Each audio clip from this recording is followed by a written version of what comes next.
ሰላም ጤና ይስጥልን ክቡራትና ክቡራን የአሉላ ፍሬ አማረ ቤተሰቦች እንደምን አላችሁ?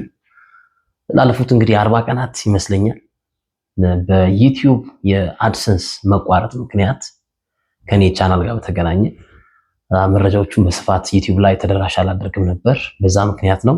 ችግሩ ባይቀረፍም ከእናንተ ጋር አልራራቅም በሚል ነው አሁንም ወደዚህ መድረክ የመጣሁት። እንደምን አላችሁ ብያለሁ። ለመላው የኦርቶዶክስ እምነት ተከታዮች በሙሉ እንኳን ለፍስለታ ማርያም ጾም በሰላም አደረሳችሁ። ጾሙ የበረከት ይሁንልን እላለሁ። በዚሁ ፕሮግራም እንጀምራለሁ። በየትኛውም ዓለም የምትገኙ የተወደዳችሁ ኢትዮጵያውያን እንደምን አላችሁ ብያለሁ።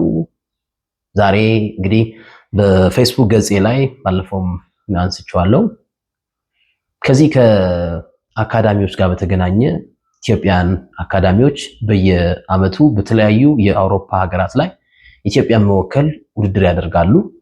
ግን ውጤታማነታቸው ሲለካ ውጤታማም አይደሉም። ከዛ በተጨማሪ ደግሞ በርከት ያሉ ተጫዋቾች፣ ታዳጊዎች ሀገራቸውን ክደው ይጠፋሉ። የአፍሪካ ውስጥ የተለመደ ነው ይሄ ነገር ለምን ሆነ ሳይሆን አንዳንዴ ድርጊቱ ሆን ተብሎ ሲደረግ የሚመስሉ ነገሮችን ስንመለከት በዝምታ ማለፍ የለብንም የሚል እሳቤ ስላለኝ ነው ወደዚህ መድረክ የመጣሁት።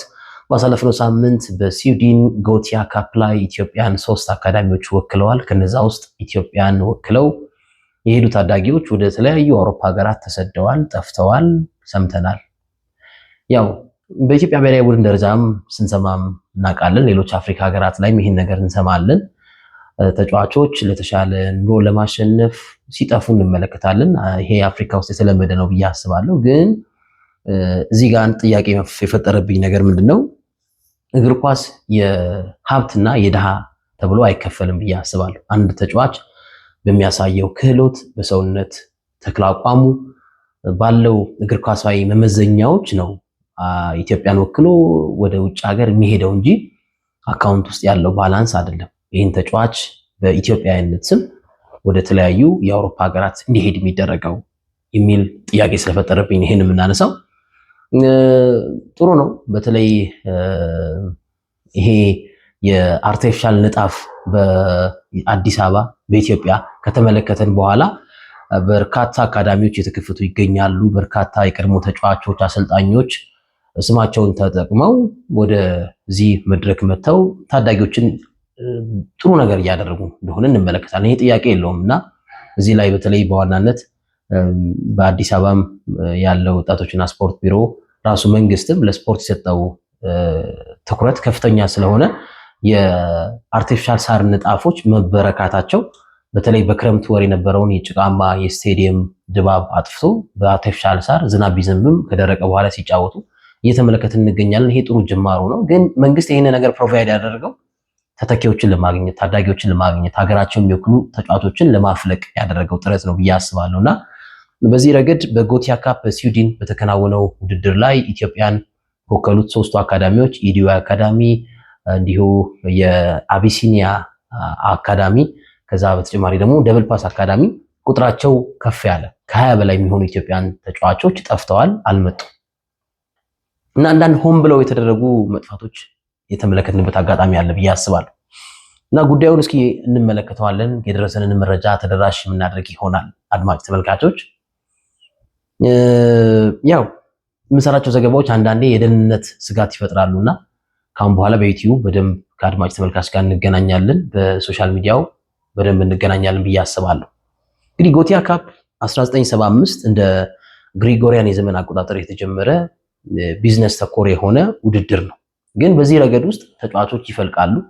ተጫዋቾች ለሀገራቸው ብሔራዊ ቡድን ግብዓት ሲሆኑ እንመለከታለን እና እስካሁን ድረስ የዘንድሮውን የ26ቱን የጎቲያ ካፕ ጨምሮ ከ1 ሚሊዮን በላይ ተሳታፊዎች ተጫዋቾች ተሳትፈዋል ተብሎ ይጠበቃል። ከ153 ያልተናነሱ ሀገራት ወክለው ተጫውተዋል ማለት ነው እና አሁን ለምሳሌ የደብል ፓስ አካዳሚ ሲሄድ ኢትዮጵያ ነው የሚባለው። የኢዲዩ አካዳሚ ሲሄድ የድሉ ደረጃ አካዳሚ ነው የሚባለው።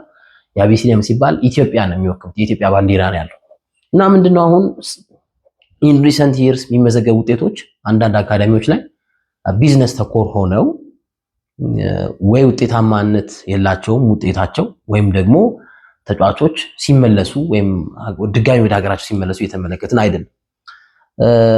በዚህ በጎቲያ ካፕ ውድድር ላይ እንደ ምሳሌነት እንደ አርያነት ከሚጠቀሱ ተግባራት መካከል በ1984 በተደረገው የጎቲያ ካፕ ውድድር ላይ እንደ ግሪጎሪያን የዘመን አቆጣጠር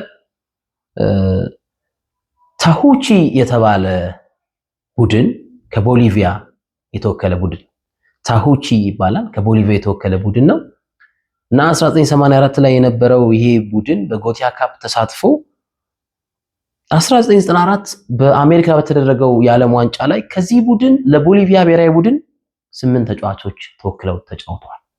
ስለዚህ የአካዳሚዎች በሀገራት ሄደው ውድድር ማድረጋቸው አንድም የሀገራቸውን ባንዲራ በቀጣይ ለመወከል አልጋ ወራሽ ለመሆን ኤክስፔሪየንስ ልውጥ ለማድረግ ወዘተረፈ ልምድን ለማድረግ ነው ወደዛ ሄደው የሚወዳደሩት እና ይሄንን አንስቻለሁ።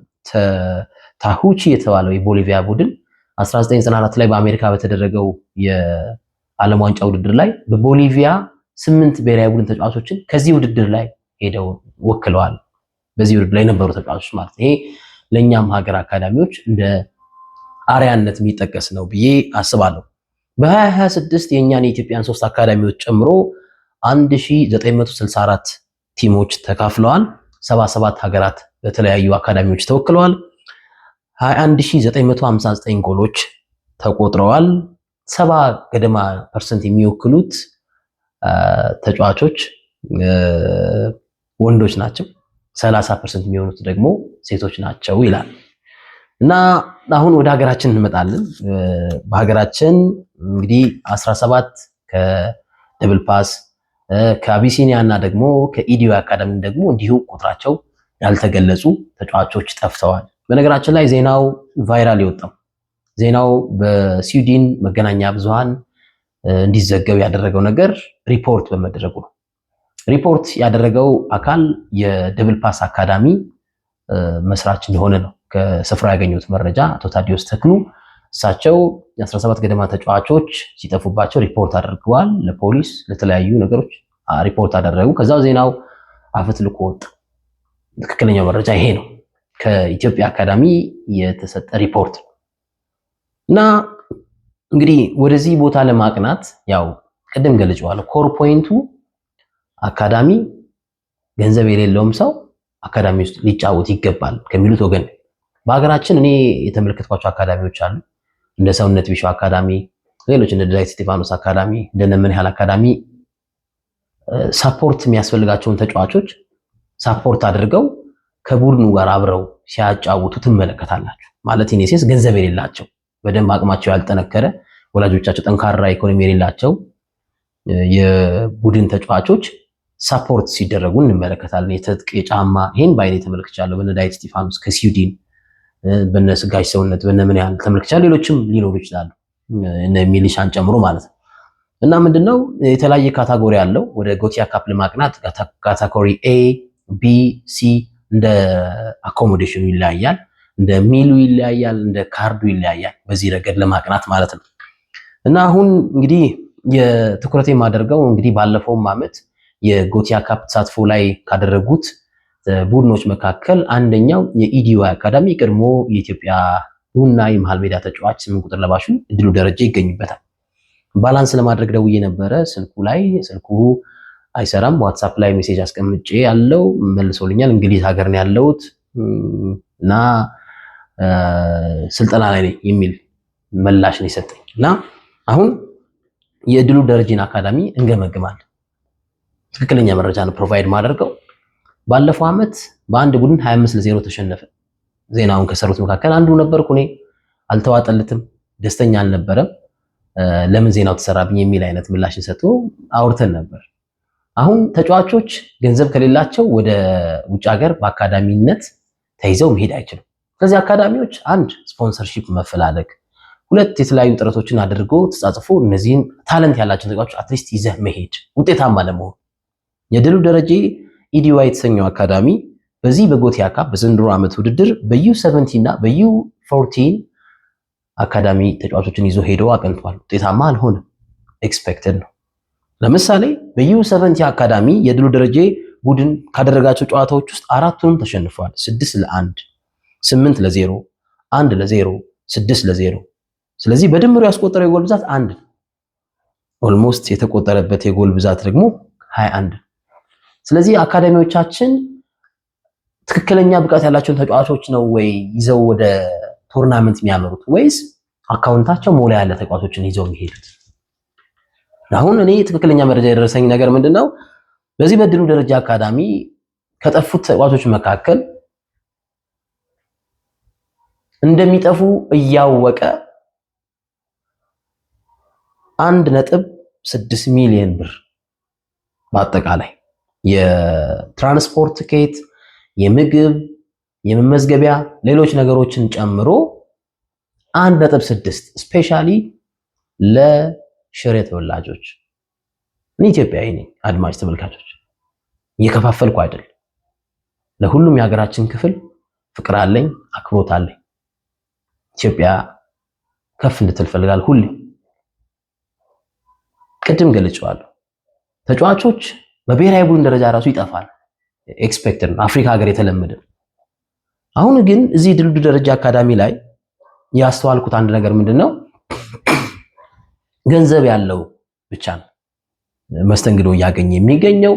ከዛ በተጨማሪ እንደውም የደረሰኝ መረጃ እንደሚያመለክተው ከሆነ ለማስያዝ ገንዘብ ለማስያዝ አሁን ቁጥሩን ልክ ላልሆን እችላለሁ ማለት ቁጥሩ ይሄን ያልጠፋ ያልኩ አይደለም፣ ግን ጠፍተዋል። የጠፉ ተጫዋቾች አሉ። በዩ70 እና በዩ14 ነው ተጫዋቾችን ይዘው ሄደው የኢዲዮ አካዳሚ በርከት ያሉ የትግራይ ተወላጆች ጠፍተዋል። ኢትዮጵያውያን አይደሉም ያልኩ አይደለም፣ ኢትዮጵያውያን ናቸው። ስለምቆረቆር ነው የተናገርኩት።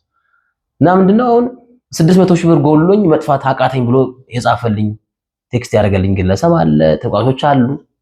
ይሄ ልክ አይደለም። የኔ ሐሳብ የኔ ኢስቲሜሽን ተጫዋቾች ሊጠፉ ይችላሉ። ኦኬ፣ ግን ሆም ብለው ገና ፕሮሰሱ የሚጀምረው ፕሮሰሱ የሚጀምረው ይሄ አሁን ማርች ላይ ምናምን ላይ ነው የሚጀምረው። ማርች፣ ኤፕሪል፣ ሜይ ከዛ በፊት የሚጀምረው ማለት እና ሊጠፉ ይችላሉ ተብለው የድሉ ደረጃ አካዳሚ ሊጠፉ ይችላሉ ብሎ ቀድሞ በርከት ያሉ የትግራይ ተወላጆችን ከ1.2 ሚሊዮን ብር በላይ ከ1.2 ሚሊዮን ብር በላይ እንዲያስይዙ አድርጓል። ኢኔሴንስ እነዚህ ተጫዋቾች ለምሳሌ አሉላ ወደ ስዊድን ይሄዳል። ስዊድን ሄዶ ካልጠፋ 1.2 ሚሊዮን ብሩን እንመለስለታለን። ስዊድን ሄዶ ከጠፋ ግን 1.2 ሚሊዮን ብሩንም 1 ሚሊዮን ብሩም ይሁን አልመለስለትም ተብሎ እንደሚያዣ ይያዛል። አሁን ቁጥሩ ከፍተኛ የሆነ ተጫዋች ጠፍቷል። ስፔሲፊካሊ እንደ ደብል ፓስ አካዳሚ ከፍተኛ ባይሆንም ግን ጠፍቷል። ስለዚህ ይሄ እንግዲህ በልዩነት መታየት አለበት ብዬ አስባለሁ። እግር ኳስ ያው ተጫዋቾች፣ አሰልጣኞች ሊጠቀሙ ይገባል፣ ጥያቄ የለውም። ግን ገንዘብ ያለውን ብቻ ይዘህ መሄድ የለብህም የሚል አንድ ስታንድ አለ። ሁለተኛ ነገር ደግሞ በእርግጥ ፕሮቴክት ለማድረግ ያስቸግራል። ፓስፖርት መያዝ ምናምን ሌሎች ነገሮችን ላለማሰብ የሆኑ ነገሮች ሜቶዶችን መጠቀም አለብህ ብዬ አስባለሁ እና በጣም ወጪያቸው ከፍተኛ እንደሆነ ነው የገለጹልኝ። ለምሳሌ 200 ሺህ የመጀመሪያ 400 ሺህ ብር እንደከፈሉ የማይመለስ ይሄ የትኬት የምግብ የኮቴ ጨምሮ 400 ሺህ ብር የማይመለስ ብር። ከዛ በኋላ 400 ሺህ ብሩን ካስከፈለ በኋላ ድሉ ደረጀ ከዋናው የስፖርት ትጥቅ አምራች ጋር በተገናኘ ደግሞ 2 የመጫወቻ ማሊያ፣ 1 የኦፕኒንግ ማሊያ እና 1 ቱታን ጨምሮ እና 1 የመመገቢያ ልብስን ጨምሮ ለእያንዳንዱ ወደ ስፍራው ላቀኑት የዩ40 እና የዩ70 ተጫዋቾች ለእያንዳንዳቸው 33 ሺህ ብር ከዋናው ትጥቅ ለእያንዳንዳቸው 50 ቢር ለ50ውም 33 ሺህ ብር ኮስት አስደርጓል። ይሄ ያለኝ መረጃ የሚያመለክተው ነው። በሌላ በኩል ደግሞ ተቋቶቹ ጋር ያለው ደግሞ ሐሳብ ምንድነው? ዋናው ትጥቅ ስፖርት አምራች ደግሞ ስፖንሰር አድርጎናል የሚል ሐሳብ ነው የሰማነው፣ መረጃ ነው የሰማነው። ፎቶግራፍ ሲያነሱን ያው የሚደረገው ውድድሩ ስዊድን ላይ ነው። እዚህ ጋር የዋናው ታግ ቢለጠፍ አዝ ስፖንሰር ነው ዋናው እኛን የደገፈን የሚሉ ሐሳቦችን ደግሞ አንስተዋል የተቋጮች። ስለዚህ 33,000 ብር ለትጥቅ፣ 2 ለመጫወቻ፣ 1 ኦፕኒንግ፣ 1 መመገቢያ እና 1 ቱታ፣ ከዛ የማይመለስ 400,000 ብር። ከዛ በተጨማሪ ትኬት መሃል ላይ ጨምሯል፣ የትኬት ዋጋ ንሯል በሚል ድጋሜ 100,000 ብር። ከዛ በተጨማሪ ማስያዣ ከ600,000 እስከ 1 ሚሊዮን ድረስ ማለት ከተመለስክ 1 ሚሊዮን ብር ይሰጥሃል። ካልተመለስክ ደግሞ 1 ሚሊዮን ብሩ ገቢ ይሆናል። ገቢ ሲሆን ለማን? አትሊስት እኔ ቢያንስ ባስያዙት ገንዘብ ክህሎት ያላቸው ጥሩ ተጫዋቾችን ይዘህ አጠጋግተህ አመቻምች፣ አንዱ ከሌለው አንዱ ጠንካራ ፋሚሊ ካለው ለዛኛው ማድረግ፣ አንደኛውን አድርገህ ቢያንስ ክህሎት ያላቸው ተጫዋቾችን ይዘው ቢሄድ የሚል ሐሳብ ነበር። ምክንያቱም እንደተመለከተው ውጤቱ 21 ጎሎች ገብተውበታል። 6-0፣ 8-0፣ 6-1፣ 1-0 የተሸነፍከው ክህሎት ያላቸው ተጫዋቾች ይዘህ አይደል። አትሊስት እኔ አሁን ኮምፕሮማይዝ ማድረጋቸው ነገሮች አሉ። የደብል ፓስ አካዳሚ በዩ70 ያለፈበት ፕሮግሬስ ያደረገበት መንገድ አለ። ድጋሚ ኮስት ያደረጋቸውም ነገር ስንመለከት አሁን የማይመጣጠን ነው። አሁን ለራሳቸው ልጆቹም ሲነግሩን መረጃውን ሲያደርሱን የአቢሲኒያም የደብል ፓስም አካዳሚ ኮስት ከኛ ኮስት ጋር በእጥፍ ልዩነት አለው።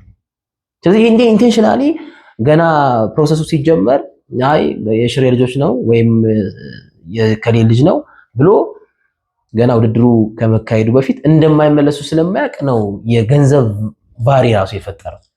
እና አጠቃላይ ስንመለከተው ከበድ ያለ ወጪ እንደወጣ ማየት ይቻላል። በዚህ ሰዓት እነዚህ የጠፉት ተጫዋቾች ወላጆች ለምሳሌ ልጆቻቸውን አድርሰው የመጡ ወላጆች አሉ። ከዛ በተጨማሪ አሁን በዚህ ሰዓት አብዛኞቹ የጠፉት ኢትዮጵያውያን ከ20 በላይ ናቸው የጠፉት። ስዊዘርላንድ፣ ፈረንሳይ፣ እንግሊዝ፣ ጀርመን ጠብ እያሉ እንትን ላይ ናቸው። ያው አንደረጅም ስለሆኑ ጥያቄዎችን ያቀርባሉ ተብሎ ይጠበቃል። አንድ ሁለት ሶስት ሰዎች እንደውም ስማቸው መናገር ስለማልፈልግ ነው እንጂ ያቀረቡት የጥገኝነት ጥያቄ ራሱ ውድቅ ሆኖባቸዋል የሚሉ መረጃዎችን ደርሰውናል። እና እኔ በአጠቃላይ ለአካዳሚዎች ያለኝ አመለካከት ጥሩ ነው፣ ምቀኝነት አይደለም። ግን አሁን ብንመለከት ብዙ ሪፖርት ስለቀረበ ለፖሊስ ማለት ብዙ ሪፖርት ስለቀረበ ብዙ ዜናው ቫይራል ስለሆነ ኔክስት ይር ላይ ኢትዮጵያ በጎቲያ ካፕ ውድድር ላይ ላልተሳተፍ ትችላለች የሚሉ ዜናዎችም ወጥተዋል። ምክንያቱም ሪፖርቶች በጣም ወጥተዋል፣ በጣም ዜናው ስፕሪድ ሆኗል የሚሉ ዜናዎችም ወጥተዋል። ባላንስ ለማድረግ ሞክሬያለሁ። ጋዜጠኝነት አንዱ መርህ ባላንስ ነው። እድሉ እንግዲህ እንግሊዝ ነኝ ብሎኛል። ዋናውም የስፖርት ትጥቅ ደውዬ ነበረ። ለአንድ ቶርናመንት ስፖንሰር አድርጋችሁ ነው ወይስ ፔመንት ከፍላችኋል የሚል ጥያቄ ጠይቄ ነበረ። እሱም አልተመለሰልኝም። ቆይ እንደውልልሃለን አሉ ላይ የሚል መልስ ነው የመለሱልኝና እንዳልኳችሁ ኦልሞስት 400,000 ብር የማይመለስ ድጋሚ የትኬት ጭማሪ ነዳጅ ጨመረ በሚል ይመስላል 100,000 ብር። ከዛ ለእያንዳንዱ ተጫዋች ለትጥቅ 33,000 ብር። ከዛ ማስያዣ ከ600,000 እስከ 1 ሚሊዮን ድረስ ማለት ነው። ይሄ በጣም የተጋነነ ገንዘብ ነው ብዬ አስባለሁ። ቢዝነስ ይሰራል። ለምሳሌ የአንድ አካዳሚ አሰልጣኝ ወደ አንድ የአውሮፓ ቦታ ሲሄድ የአካዳሚው አሰልጣኞች ኮቺንግ ስታፉ ቢያንስ በልጆቹ ፔመንት ከቨር መደረግ አለበት። ምክንያቱም ትሬኒንግ ሴሽን እነሱን የሚያዘጋጁት ተጻጽፈው ያመጡት እድሉ እነሱ ናቸው። ይሄ ነገር ኮምፕሮማይዝ ይደረጋል። ግን በርከት ያሉ ተቋቶችን ደግሞ በዚህ አይነት ይሄ ድለላ ንግድ ነው ብዬ ማስበው። ምናልባት እድሉ በዚህ ረገድ ምላሽ አለ የምትል ከሆነ በሬ ክፍት ነው። ለመጠየቅ ሙከራ አድርጌ ያለው ያደረሰኞቹን መመልከት ይቻላል። የስፖርት ቤተሰቡ አድርሰውናል። ይሄ የሀገርን ገጽታ የሚያኮላሽ እንደሆነ መናገር ይቻላል እና አላማው እንደዚህ አይነት የአውሮፓ ቶርናመንቶች አላማው ማስተሳሰር ነው። ብሔራዊ ቡድን ማስተሳሰር ነው። ክለብ ላይ የሆነ ነገር ማምጣት ነው። ተጫዋቾች የሚያደርጉትን ብቃት አይተ ኤክስፔሪንሱን ሼር ለማድረግ ነው እና እግር ኳስ ደግሞ የታለንት ነው እንጂ የአካውንት ጥያቄ አይደለም። ንግድ ባንክ ላይ ባለ አካውንት ወይም አቢሲኒያ ባንክ ላይ ባለ አካውንት አይደለም የእግር ኳስ የሰው የአካዳሚ ብቃት የሚለይ ባለ የአእምሮ ፍጥነት፣ እድገት፣ የሰውነት አቋም ብቃት በአጠቃላይ እንጂ ባለፈው ለምሳሌ አሁን 25-0 ተሸነፈ የድሉ ደረጃ ቡድን። ሲሸነፍ ወዲያው የሚገርማችሁ ክቡራን ተመልካቾች ልጆቹ ሞል ውስጥ ነው የሄዱት። 25-0 ገብቶባቸው በአንድ 90 ደቂቃ ውስጥ ሞል ውስጥ ሄደው ቃሾፍ ምናምን ያደርጋሉ። which ምንድነው ይሄ አሁን አንደኛ ልትሰበር ይገባል። ሁለተኛ በቃ ዋናው መሄዱን ነው የሚያዩት። ኢትዮጵያ መወከላቸውን አያውቁም በዚህ ረገድ ማለት ነውና ይሄ ሁሉንም አካዳሚዎች መጨፍለቅ አይደለም፣ ሁሉንም አካዳሚዎች ቀጣይ ስራ ማበላሸት አይደለም። ግን አንዳንድ ደግሞ እንደዚህ አይነት ኤክስፔንሲቭ የሆኑ ንግዶች እዚህ ላይ ክሪቲካሊ የሚመለከተው አካል ሊመለከተው አቴንሽን ሰጥቶት መፍትሄ ሊሰጠው ይገባል ብዬ አስባለሁ እና ይህንን ነገር ክላሪፋይ ለማድረግ ነው። እንዳልኳችሁ የኢትዮጵያ እግር ኳስ ፌዴሬሽን ምርጫ መጥቷል። ከእሱ ጋር በተገናኘ መረጃዎች እየደረሱን ይገኛሉ። እሱንም መስከረም ላይ ስለሆነ አሁን ነሐሴ ላይ ሀሳቦችን መረጃዎችን በደንብ እንለዋወጣለን። ክቡራን ተመልካቾች የአድሰንስ ጥያቄ ስለነበረኝ ነው ባለፉት ቀናት ከእናንተ ጋር ግንኙነት ያላደረግኩት፣ ግን አሁን በደንብ ኮንቲኒስሊ የምንገናኝበት መንገድ ይኖራል። አዳዲስ ሀሳቦችም አሉ። ዝውውሮቹንም እንቃኛለን። ፕሪሚየር ሊግ ሊጀመር ነው። ስለዚህ አብሮነታችሁ ከኛ ጋር ይሁን እላለሁ። ትክክለኛ መረጃን ከፈለጋችሁ ኢንቦክስን ማድረግ ትችላላችሁ። ሀሳቦችን መለወጥ ይቻላል ማለት እችላለሁ። ለነበረኝ ቆይታ እጅግ አድርጌ አመሰግናለሁ። በድጋሚ ግን ለመላው የኦርቶዶክስ እምነት ተከታዮች እንኳን ለፍልሰታ ማርያም የ16 ቀን ጾም በሰላም አደረሰን። ጾሙ የተባረከ ይሁን ማለት እወዳለሁ። እወዳችኋለሁ። ይሄ ቪዲዮ ለሌሎች እንዲደርስ ሼር፣ እንዲሁም ቤተሰባችንን እናስፋ፣ ሰብስክራይብ እናድርገው። መልካም ቀን። እወዳችኋለሁ።